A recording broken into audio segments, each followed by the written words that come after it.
folks. I know it's been a very, very, very long time. I've been dealing with drama and quite frankly didn't have that much to say. And you know that wonderful platform that I was going to move to from YouTube? All of my videos got taken down and then they wanted to monetize my account in order for me to be able to do anything. And I was just like, this is not freedom. This is you taking advantage of people that are not agreeing with the censorship and I don't like you. So I moved on. And I don't know if my channel will survive the YouTube purge or not. They're taking down so many things. I mean, but most of them seem to be political, so. And although mine can be political, I'm much more worried about the alien problem, and I do mean problem. This has been weighing on me for a while, and I had misplaced my book, Walking Among Us, and I found it. Remember? So I've been reading it again. I have some more notes for you guys that I've gathered more from Dr. Jacobs' Walking Among Us, but these are things because if you don't know what the alien agenda is, it's basically people are like, well, they're doing it because they're dying, and no, or they have nowhere to go, or they're curious and they're studying us, and all of these outdated conclusions that were made from not having much information, and more specifically, researchers refusing to accept the sexual encounters that many experiencers were reporting. Just listening to both sides of the argument, Dr. Jacobs, people like Dr. Jacobs, and people who believe in them, I mean, there is only one conclusion, and it's a scary conclusion. Because this means that the human race is in danger. So, and I have said this many times, but I'm going to explain it again. First, we're going to discuss the aliens themselves. Dr. Jacobs has this wonderful chart in his book. In my copy, it's about from pages 20 to 25, and it's Table 2, the alien spectrum. And he's talking about the different kinds. There's insectolins, which are the praying mantis-like type, the small grays, which is the famous ones, the tall grays, less famous but similar except taller, are reptilian hybrids, yes. They have a snake-like head, mottled skin, you've seen them, people have made fun of people and said they were flea stack. Then we have humanoid hybrids, and I was looking this over and knowing what I know about the alien culture, and I'm going to go into that. I wonder if they don't have a form of dimorphism. Like, humans are sexually dimorphic. Males have one shape, females have another. The anaconda is sexually dimorphic. The female is much, much larger than the male. Since with the grays, or rather the invading aliens, I'm going to start calling them the invading aliens, the invaders, the space invaders. With the space invaders, it seems that different types perform different tasks. The reptilians are generally in a more command, strong role. The small grays tend to be the scientists. The insectoids tend to be in a more leadership role. And something that's not normally talked about, I'm not sure why, but the hybrids seem to be in a helper's role. But when I look at the tasks that each ones are described, it seems also that they are in more a servant's role, making the beds, washing the floors, folding clothing. And that should be really, really of concern. So Dr. Jacobs has been discussing, and it confirms something that I have mentioned before, was that I knew, and I thought it was, an alien race memory, past life memory of mine, but knowing what I know now about how they implant memories and stuff, I believe now that I got it from them, is that it's the sacred thought that in order to go from place to place, from planet to planet, you would genetically make yourself meld with the next planet, and that is your way of unifying with the universe. In other words, this is their idea of spirituality. Little things like, I have a quote written here, we meld with all races. This is something that an abductee had reported, was told to them, and it really snapped my head back. Oh my gosh, that's Lyran talk. It was scary. He says, Dr. Jacobs says on page 25, most aliens and hybrids perform tasks for which they have been created and do not appear to think past their own particular functions. And this is where I'm going to go back to something I have been saying, much like bees and like ants.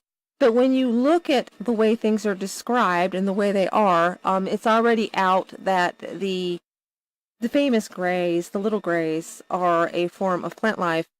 But the next step up from plants is insects, and since the insectoids lead them and they seem to exhibit a honey beehive structure of dimorphism, that makes perfect sense. If you aren't familiar with the honey beehive, you have female worker bees. Their whole job is to go collect honey and defend, and then you have security bees. They guard the hive. That's exactly what they were shaped and formed to do.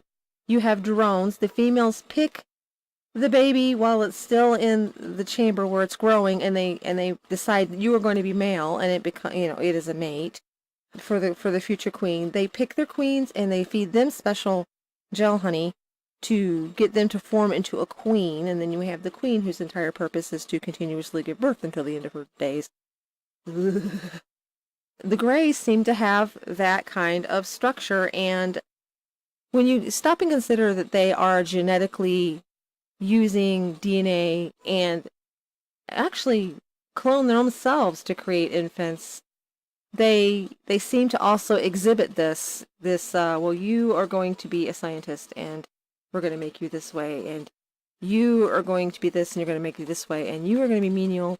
And this brings me to what has been mentioned of what the hybrids are for. The hybrids have been helping with the science abductions. They've been helping to abduct, kind of like handlers. They have been guiding things, so far in the book, it is not reported that they've been leading things. There was a report that some were in the back folding towels.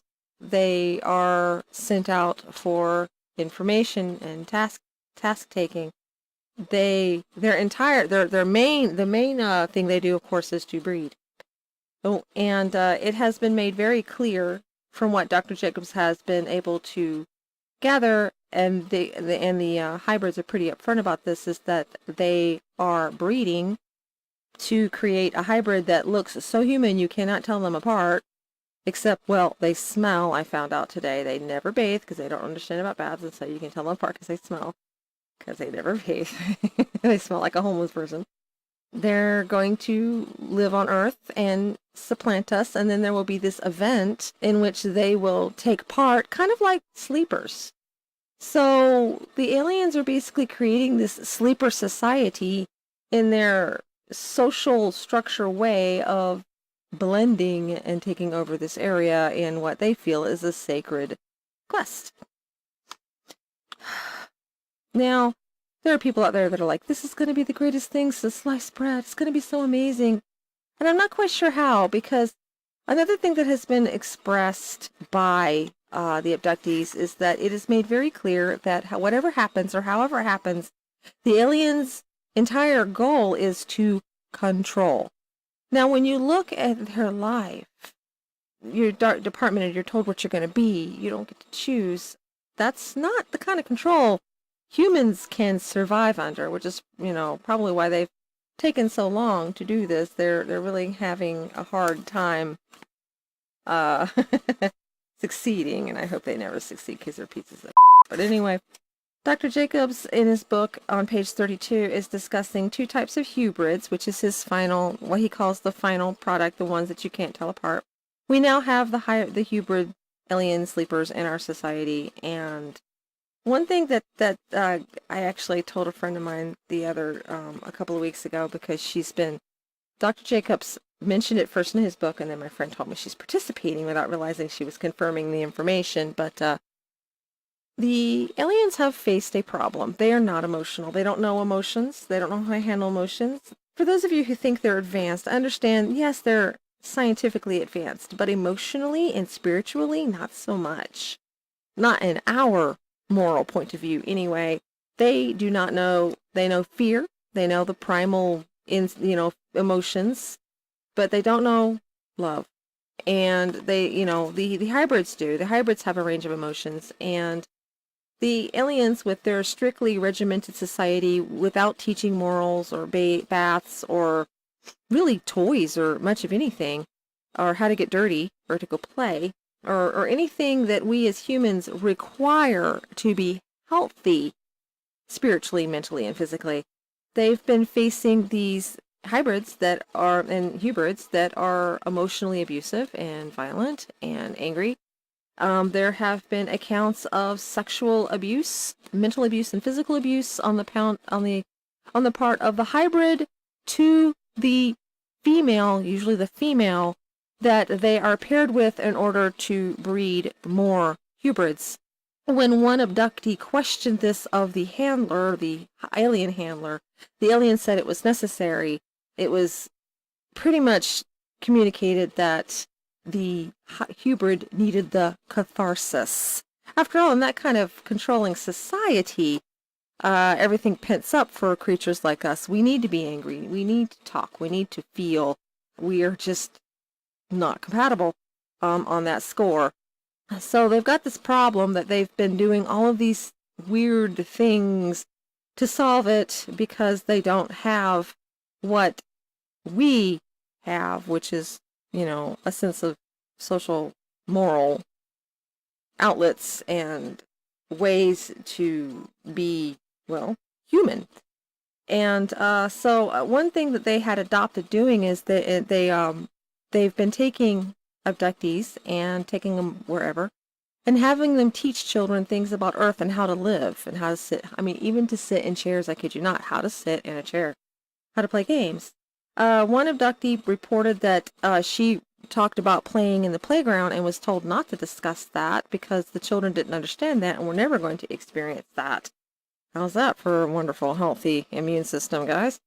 They're allowed to teach to a point, and that point, and then there's the point where the aliens have decided that this is not going to be how the utopia that they are building is going to be. So for those of you who are rejoicing that your children are going to live in this alien utopia, your children are never going to know a playground, your children are never going to know how to run and play and laugh under these guys. These children, these hybrids that the abductees are teaching, you must understand, they are our children. Okay, yeah, they're part alien, and they were genetically engineered on their craft, but I know that you get to be around your children, and these children are feeling emotional children who can become bonded with their parents. I need you to understand this. They can become bonded with their parents, it's because they have these emotions. And you need to comprehend that these are your sons, your daughters, your cousins, your nieces, your nephews, your half-sisters, your half-brothers, or even your whole brothers and whole sisters. These are family members that are being taken from us in order to be trained to destroy us. And we have abductees that are going up to teach them. And my friend, she was so proud. I've been teaching the children. Every time it came up and she remembered the event, she was so thrilled that she got to work with the children. And I finally told her, I was like, look, don't, because you're just part of the problem. Why are you part of the problem? Because you aren't looking at the problem. All you care about is that you were told you were special to get to work with these kids, to teach these kids how to kill you later, or to take over your place, or to... Maybe they're not going to kill us. I mean, who knows? But they are definitely going to take everything that we love and hold dear. And if nothing else, they're going to change it. Gosh, I cannot get over it when the person said that if you would just not fight during an abduction, it's not so bad.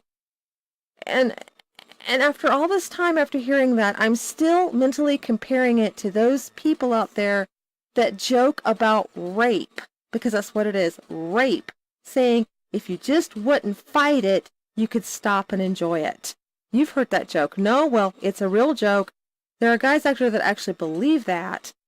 And that's what that statement reminded me of, because it was in the same vein. They are taking us without permission. They're not letting us have our children. They're doing these things, and maybe some of you consented, but then there's the rest of us that don't. They're planning on subverting our entire race, and we're supposed to not fight it so that it doesn't feel so bad? I don't think so. I really, really don't think so. So, with this convoluted information in mind, I was thinking, and I realized that one way that we can possibly change things to the better on the side of the human race, because I can't emphasize enough that what they are planning is not just genocide. It's not just the destruction of my tribe or all, blacks or all Egyptians or whatever. What they are doing is extinction of the human race, because what they are presenting forward isn't human anymore, except that they are ours just as much as it's theirs. In fact, more so. Why? Because we connect to these kids and these adults and these people. So I was reading, and Dr. Jacobs said that they all are pledged allegiance to the great insectoid reptilian overlord. And I'm like, well, yes, because they haven't known love and their mother and their father and what it is to have a family allegiance. And for those of you that remember working with the children, perhaps if you started presenting some emotional bonding to these kids in a way, it might show them, hey, it's going to be sad when Mary Jo is destroyed, because Mary Jo is, there. And what I'm saying is the failed policy of the Middle East, winning hearts and minds. I'm not saying it's all we need. All we need is love, la da da da da da. But it is a tactic that we can do here, being abducted, to begin turning the tide, because these poor souls, these poor children, didn't ask to be created, and they aren't asked to be weaponized, and they aren't asking to live in the loveless, lightless society that they are forced to be in. But judging from some of the accounts I've read, their souls are screaming to be hugged and loved. So it's a step. Because let me tell you something. These poor creative souls, aliens don't know music. They don't know art. They don't know color the way we know it. They aren't creative. They scientifically build, but knowing that they go from place to place and blending themselves and taking over, you've got to wonder if each little bit they've got wasn't taken from somebody they took over. They don't have the essence that is humanity, that makes us so vibrant and colorful and alive. Only we can give them that, and only we can teach them how to be it, and only we can teach them how to use it, control it, and not let it control them. I can guarantee you that if they don't get it, they're going to destroy themselves real quick, because sooner or later the new generation will be the generation, and these creatures, these hybrids, will either take over and end up warring and become, well, the Klingons of the universe, or Reavers, or they're going to be destroyed as a failed experiment. And these kids need to understand this too, that their lives are at risk just the same as us. Oh, they think they're so safe because they got so much allegiance. That's self-preservation talking.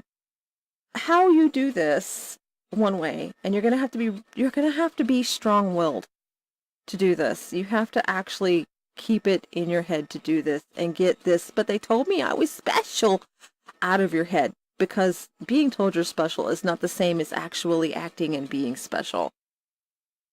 And let's face it, this is not about us. This is about everybody. You have to start telling yourself every day, especially before you go to bed or at random times during the day, because they do abduct during the day, that you're going to start doing things for these children and start dropping hints. Don't try to lecture completely. Don't try to give them a lecture like this very long video, okay? You drop hints and you plant seeds. These children are incredibly curious because they're locked in these buildings, and they don't have the horizons that humans literally need to expand into. And so you're going to just kind of, well, my mother, she was amazing. She made the best cookies. Oh, you should come over sometime. I'll make cookies for you. Or, I wish I had a little girl like you. Oh, you're so beautiful. I wish you could be my daughter. Well, in order to be my daughter, wouldn't we have to live together?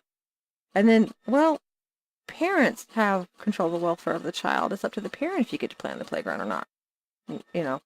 Things like this that currently we're under fire to lose, and I've often wondered if some of the agenda that's trying to take away our freedoms and make our own lives more dull and sterile isn't partly influenced by this problem. I say partly because there are other factors. We have a lot of factors going on around us that I don't have time to talk about today. It's just something you can do.